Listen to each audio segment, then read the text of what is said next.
Hello learners, welcome to my channel solution. নিয়ে এসেছি interview প্রস্তুতি থেকে নতুন একটা ডেমো ক্লাস তোমাদের জন্য। আজকে আমি তোমাদের নাউন এই টপিকটার উপর ডেমো দিয়ে দেখাবো। তোমরা অনেকেই আমাকে রিকোয়েস্ট করেছিলে পার্টস অফ স্পিচ থেকে ডেমো দিতে, তো আজকে আমি তোমাদের নাউন এই টপিকটার উপর ডেমো দিয়ে দেখাবো। সো চলো শুরু করে দিই আজকে আমাদের ক্লাস। আর তোমাদের যদি ভিডিওটা ভালো লেগে থাকে প্রত্যেককেই বলবো লাইক শেয়ার সাবস্ক্রাইব কিন্তু অবশ্যই করবে। আশা করি তোমাদের ভিডিওটা ভালো লাগবে, তাই স্কিপ না করে প্রথম থেকে শেষ অবধি কিন্তু ভিডিওটা দেখতে থাকো।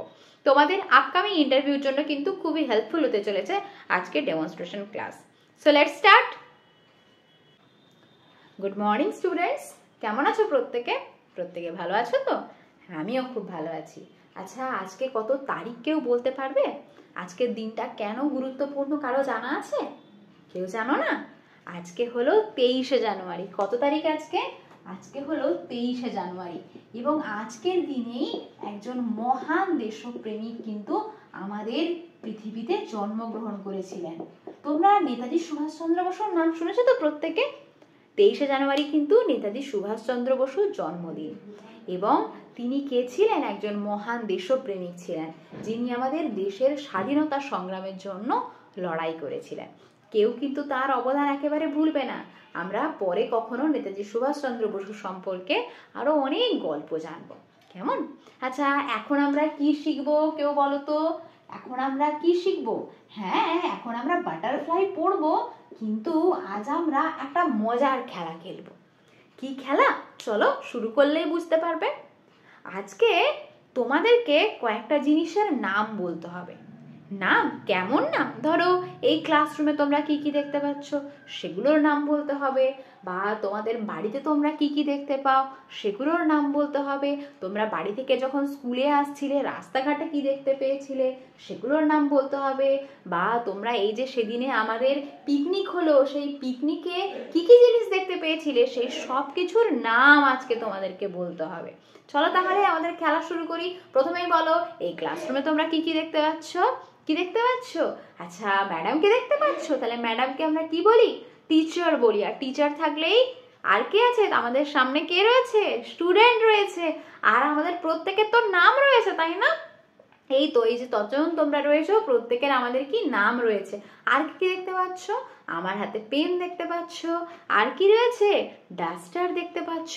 আর কি রয়েছে বলো? তোমাদের ব্যাগ রয়েছে, ওয়াটার বটল রয়েছে। বলো, আরো বলে যাও, প্রত্যেকে বলার চেষ্টা করো। হ্যাঁ, ফ্যান রয়েছে, উইন্ডো রয়েছে, ডোর রয়েছে। আর কি বললে রমেশ? তোমাদের বাড়িতে ছাগল রয়েছে? আচ্ছা, খুব ভালো।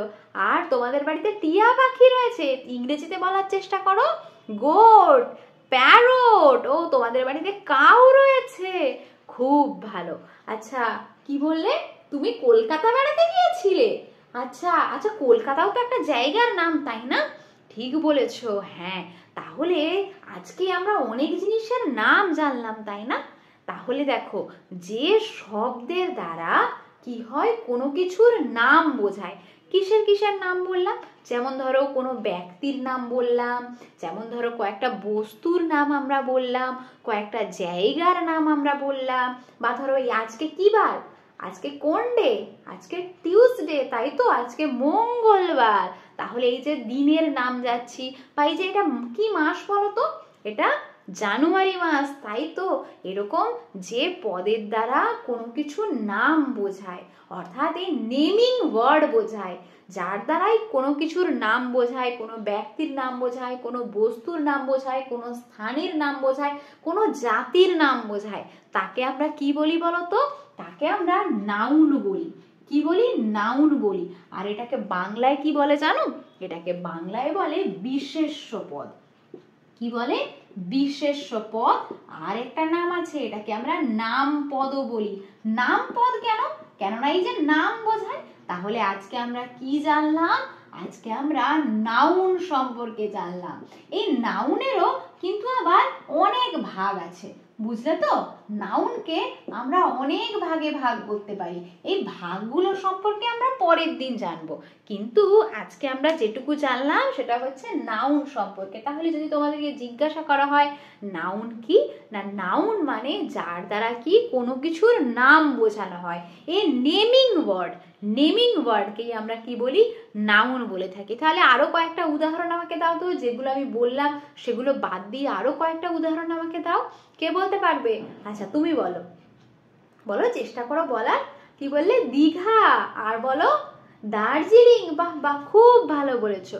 আর রমেশ তুমি বলার চেষ্টা করো, কয়েকটা জিনিসের নাম বলো। বলো পেন্সিল। বাহ, খুব ভালো বলেছো। আচ্ছা সবাই কিন্তু পরের দিন খাতায় নাউনের কয়েকটা উদাহরণ লিখে নিয়ে আসবে, কেমন? এটাই তোমাদের কাজ থাকলো। তোমরা নাউনের তোমাদের চারপাশে যা যা রয়েছে সেই সব কিছুর নাম কিন্তু তোমরা লিখে নিয়ে আসবে, ঠিক আছে? আজকের মতো এই পর্যন্তই। পরের দিন আমরা কিন্তু এই নাউন থেকে এর ভাগগুলো সম্পর্কে আরো অনেক জিনিস শিখবো আর অনেক মজার মজার খেলা খেলবো। আজকের মতো এই পর্যন্তই। প্রত্যেকে ভালো থেকো। তাহলে তোমরা দেখতেই পেলে আমি কিভাবে ডেমোটা দিলাম তোমাদের নাউন সম্পর্কে। আমি বাকি পার্টস অফ স্পিচগুলো একে একে তোমাদের কিন্তু প্রোভাইড করে দেবো, চেষ্টা করবো যতটা কম সময়ের মধ্যে তোমাদের ডেমনস্ট্রেশনটা দেওয়া যায়। এবারে কয়েকটা কথা বলি, সেটা হচ্ছে আজকের দিনটা, তোমরা যে দিনে ডেমনস্ট্রেশনটা মানে তোমাদের ইন্টারভিউ যে দিনে পড়বে সেই দিনটা সম্পর্কে কিন্তু খুব ভালো করে অবগত থাকবে। আজকে কত? 23শে জানুয়ারি। দিনটা গুরুত্ব সম্পর্কে প্রত্যেকেই আমরা ওয়াকিবহাল। তাই তুমি যখন শুরু করছো, ধরো আমি ক্লাসটা শুরু করছি আজকে নেতাজি জয়ন্তী বলে আমি শুরু করছি, বা তুমি যদি শুরু নাও করে থাকো, কেননা দিনটা কিন্তু খুব গুরুত্বপূর্ণ। যেদিন তুমি ইন্টারভিউ দিতে যাবে সেই দিনটা ইতিহাসের পাতায় কোনো গুরুত্বপূর্ণ দিন কিনা বা কোনো মনীষীর জন্মদিন আছে কিনা তোমাকে কিন্তু জেনে অবশ্যই যেতে হবে, কেননা এখান থেকে তোমাকে কিন্তু ডিপে প্রশ্ন জিজ্ঞাসা করা হবে। তাই এই বিষয়টা সম্পর্কে কিন্তু খুব সচেতন থাকবে। এবারে আসি, সেটা হচ্ছে যখন তোমরা নাউন পড়াবে, ধরো আমি এখানে প্রচুর এক্সাম্পল লিখতে পারতাম, টিচার, স্টুডেন্ট, কোনো জায়গার নাম, কোনো সংবাদপত্রের নাম, কারোর নাম লিখতে পারতাম, কিন্তু আমি এখানে যেমন একদমই এক্সাম্পল দিইনি, ঠিক আছে? তোমরা চাইলে 2 থেকে 3টা, ম্যাক্সিমাম 2 থেকে 3টা, এর বাইরে কিন্তু এক্সাম্পল লিখবে না, বা ওরা একটা বললো তুমি সেটা লিখলে আবার লিখলে, এরকম করে লিখতে লিখতে কিন্তু বোর্ড ভরে যাবে, ক্লাসটা কিন্তু লেন্দি হয়ে যাবে। এটা মনে রাখবে, তোমার কাছে কিন্তু সময় 3 থেকে 4 মিনিট বা কম হলে 2 মিনিট বা 1.5 মিনিট, তাই খুব বেশি বোর্ড ওয়ার্ক করতে যাবে না, ঠিক আছে? মোটামুটি ভাবে তুমি একটা, আমি যেমন একদমই এক্সাম্পল লিখলাম না, তোমরা চাইলে 1-2টো এক্সাম্পল লিখতে পারো, কিন্তু তার বেশি কখনোই নয়। একেবারেই কিন্তু লিখতে পারবে না তোমরা, এটা মাথায় মধ্যে রাখবে। বারবার তোমাদেরকে এটা আমি বলে থাকি যে যে ক্লাসটা তোমরা পড়াচ্ছ সেই ক্লাসে তোমাদের কিন্তু ইন্টারভিউ যখন তোমাদের নেওয়া হচ্ছে, তো সেখানে কিন্তু বোর্ড ওয়ার্ক করতে নাও হতে পারে। ডাইরেক্ট তোমাদেরকে কিন্তু বলা হয় যে তোমরা একদম ঢুকে যাও, মানে টপিকে ঢুকে যাও, ঠিক আছে? তো সেক্ষেত্রে তোমাদের বোর্ড ওয়ার্ক করার জায়গা থাকে না। যদি তোমাদের করতে দেয় খুবই ভালো, তো সেক্ষেত্রে বারবার বলবো যে খুব বেশি এক্সাম্পল কিন্তু লিখতে যাবে না, এই হচ্ছে ব্যাপার। আর আমাকে জিজ্ঞাসা করেছিলে একজন যে টপিকটার থেকে পড়াচ্ছি সেই টপিক থেকে সম্ভাব্য কিছু প্রশ্ন, তাহলে বলি যেহেতু নাউন পড়াচ্ছ, নাউন সম্পর্কে পার্টস অফ স্পিচ সম্পর্কে তোমরা কিন্তু খুব ভালো করে জেনে যাবে, ঠিক আছে? কটা পার্টস অফ স্পিচ রয়েছে, বা এই যে নাউনের যে ভাগগুলো, কাউন্টেবল নাউন, আনকাউন্টেবল নাউন, বা নাউনের যে proper noun, common noun, collective noun, এই যে 5টা ভাগ রয়েছে, এই 5টা ভাগ সম্পর্কে কিন্তু জেনে যাবে। কারণ তোমাকে এক্সাম্পল হয়তো জিজ্ঞাসা করতে পারে যে কোনো একটা এক্সাম্পল দিয়ে দিল যে এটা কোন নাউনের ভাগে পড়ে, ঠিক আছে? তো নাউন যখন তোমরা পড়াবে, গ্রামারের যে কোনো জিনিস যখন পড়াবে, এই বিষয়টা মাথার মধ্যে রাখো, সেটা থেকে কিন্তু ডিপে তোমাকে জেনে যেতে হবে, খুব ডিপে জানবে। যে টপিক পড়াবে সেই টপিক থেকে কিন্তু খুব ডিপে জানবে।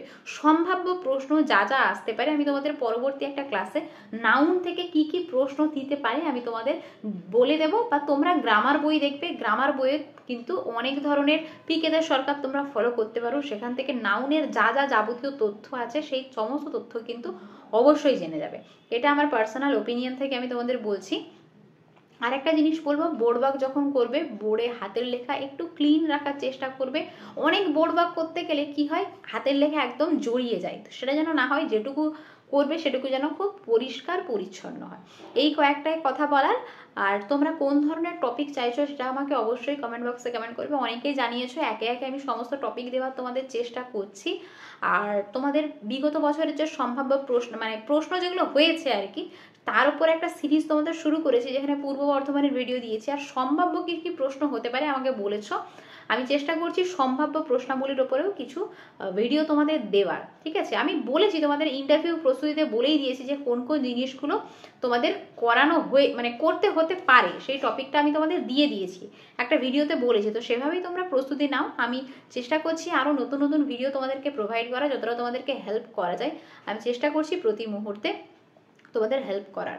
আর আরেকটা জিনিস বলি, টেক্সট বইগুলো তোমরা অবশ্যই কিন্তু পিডিএফ নিয়ে নিও। আমার টেলিগ্রাম চ্যানেল সলিউশনে পিডিএফ দেওয়া আছে প্রত্যেকটা বইয়েরই, একদম প্রি প্রাইমারি থেকে আপ টু তোমাদের ক্লাস 5 অবধি দেওয়া আছে। যাদের কাছে টেক্সট বইগুলো নেই, প্রত্যেকটা টেক্সট বই তোমরা কিন্তু পিডিএফ ডাউনলোড করে নিতে পারো। যারা এখনো অবধি টেলিগ্রাম চ্যানেলে যুক্ত হওনি, সলিউশনে কিন্তু অবশ্যই যুক্ত হয়েছেও এবং আমার পিডিএফগুলো কিন্তু নিয়ে নিই। ওকে, সো আজকের মতো এই পর্যন্তই। প্রত্যেকে ভালো থেকো, সুস্থ থেকো, মন দিয়ে পড়াশোনা করো। Thanks for watching.